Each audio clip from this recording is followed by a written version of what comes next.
Okay, I'm in my car, outside of my house. I guess I could be in my house, but I'm trying to wait for Uber, so you probably won't be able to see me. And the way that I'm looking, you probably don't need to see me. But I had the unfortunate pleasure of watching A Fall from Grace yesterday. I went to go see my grandmother, and she wanted to watch it, and I just happened to be there. But I do have a couple of questions. I do have a couple of questions. Let's see if I can remember my questions. Number one, did this movie in any way remind you of Acrimony?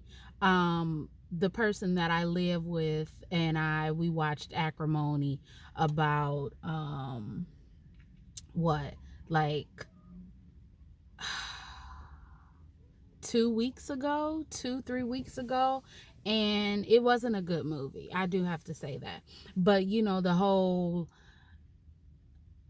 which I guess this is all Tyler Perry movies, the whole black lady having to go through hell and high water, and having a successful job, or having $350,000 that your mama left you, and a paid off house, and then you meet a man, and the only thing you want to do is not, have those things anymore because you want love and affection. It's really, if you all are on Reddit, it's something called Men Writing Women, the subreddit. It's Tyler Perry movies can very much fit into men writing women because it's very asinine. Okay, so back to my questions, because I'm like, if another person walk past me, then I'm about to mace everybody.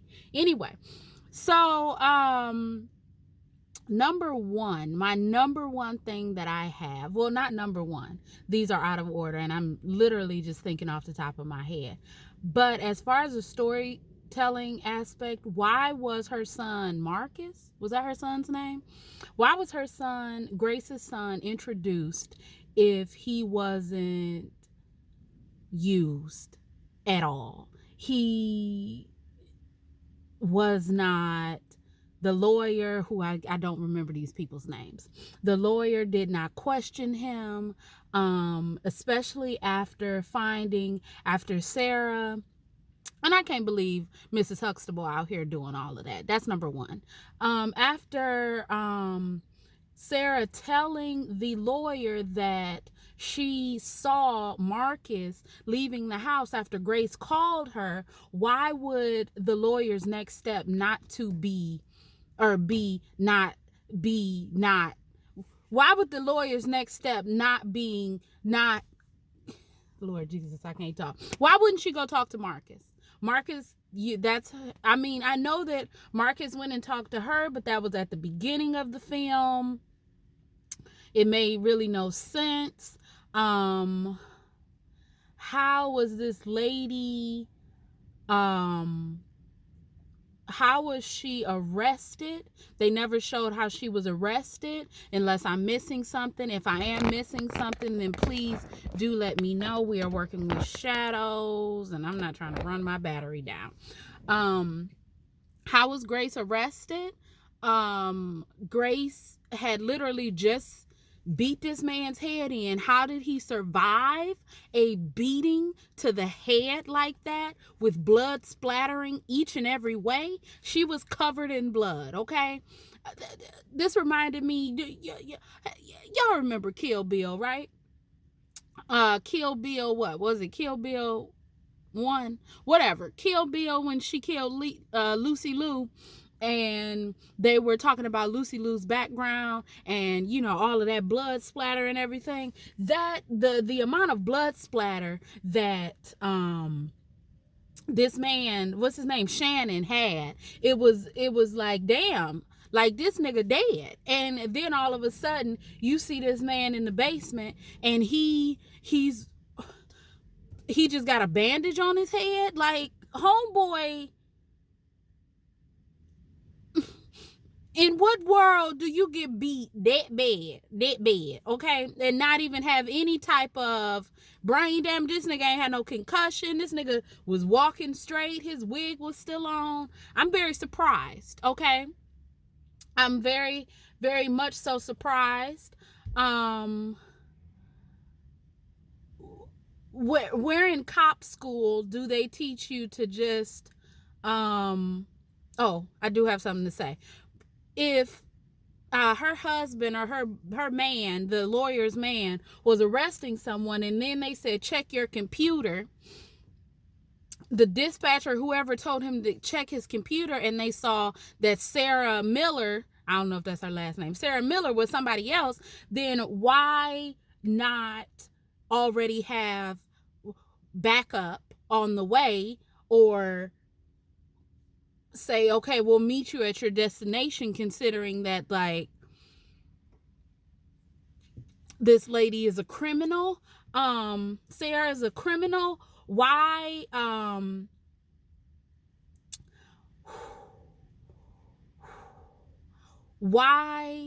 was any form of, why did Tyler Perry decide to go with that fake ass scene of the fireflies? Why did it just seemed like the relationship wasn't fleshed out? The relationship between them was not fleshed out. How did Sarah know Grace? How did Grace meet Sarah? If Sarah and Shannon were scamming so many women, why did they not then have enough money to just not, and then they were keeping women in their home? Like, why are you still trying to go after people if you already getting, what, they had like 10 women down there? Had to be about 10 women. You getting social security checks from 10 of them women. What, I don't know how much social security is, but we range in about $1,500, maybe $2,000 a month. That's enough. Also, it begs the question, how long were they there in that state for them to take all of these women? I think it maybe would have been where Cicely Tyson, her character, yeah, she helped, but like, this man got on full-blown shorts. Oh, no, he don't. Oh, I was about to say, bro, you wild out here. Anyway, Cicely Tyson's character, she I don't know. I feel like it could have been better ways to let all of this information come out. It would have been, it made no sense to me how she, as a lawyer, working with her two other lawyers or public defenders, they weren't able to go over the call records and find the call in question that the prosecutors basically got Grace on, that 2-minute call.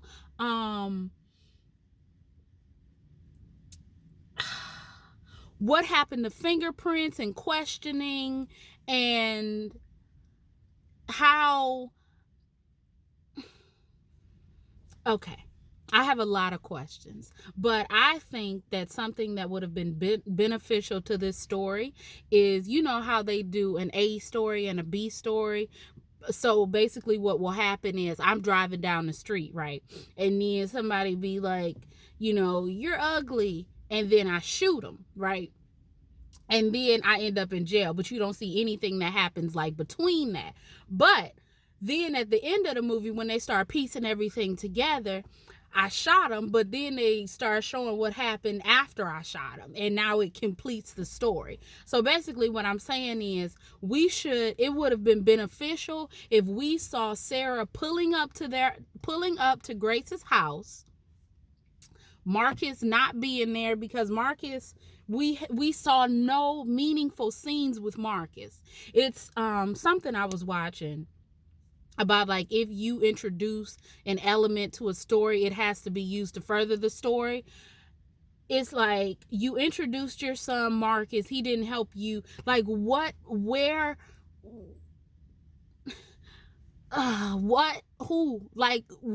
purpose did Marcus serve? What purpose did her son serve? Because I don't see it. I don't see a purpose that her son served. What was I about to say?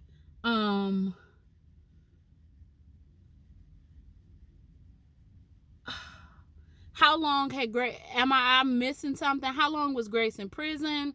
How did she get caught? How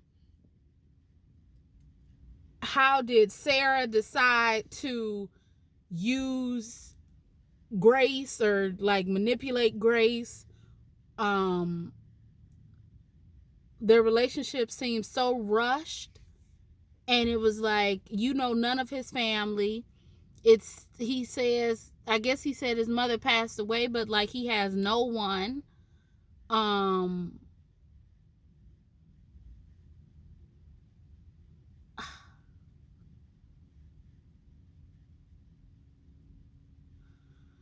Look, there is no need for this to be a sequel. How did Sarah get away with them handcuffs on if the police were 7 minutes away? So nobody saw a woman with handcuffs running down the street and said, that's a little peculiar. And how did Sarah be able to go off to the next woman at the end, considering wouldn't they have a wanted thing out for her? And if you see a woman with this face, because it's not like she changed her face, then call police. Like, come on. Well, I don't get it. I don't get I don't get the whole, I guess Atlanta or Georgia is like, he owns everything state if y'all get married. But I don't get how he could have walked in there with her signature and they just give him the money. Like, wouldn't a marriage just doesn't, like, everything doesn't change once you get married. You have to still, if you want your name changed, you have to go like change your name. If you want this man to be on your house deed, then you have to like put him on your deed. It's not like just one day you wake up and y'all are married. And where's the due diligence? The bank is just letting people sign places and sign things and not look up names of places. And also, she went to the house, Cicely Tyson's house, 2889 or whatever the fuck it was, Sycamore Street, and she never took any mail. She never took anything. I just feel like it was a way to craft this story to make it believable and make it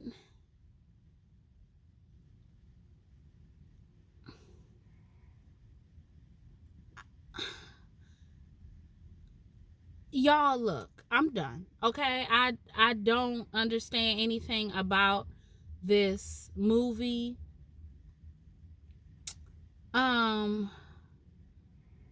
I kind of knew that Sarah was already who Sarah was, but I don't know. And also, like I told my grandmother, it's not very hard to figure out who a villain might be when you only when you're only focusing on 3 or 4 people in a cast. So if, like I said, if it was my grandmother, my great grandmother, me, and my mama, and one of us got to be evil, it's not really hard for viewers at home to figure out one of us is evil because we only focusing on 4 people. It's like, okay, like, it don't really make sense. It doesn't make sense. It's really fucking stupid. I'm not a fan of it. I'm not like at all happy with this this thing, this movie,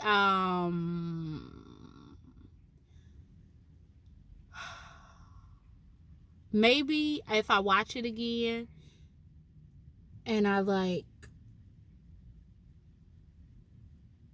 but anyway, I'm done. I'm gonna get off of here, y'all. So, and I don't, if you thought the movie was good, please let me know why you think the movie is good. If you thought the movie was bad, please let me know why you thought the movie was bad. I guess try not to have spoilers if someone is wanting to. I just think that the spoilers aren't deep enough that you watch this film and you know the spoilers and you still don't say, wow, this was a well put together film. It doesn't give me that. So, yeah, bye.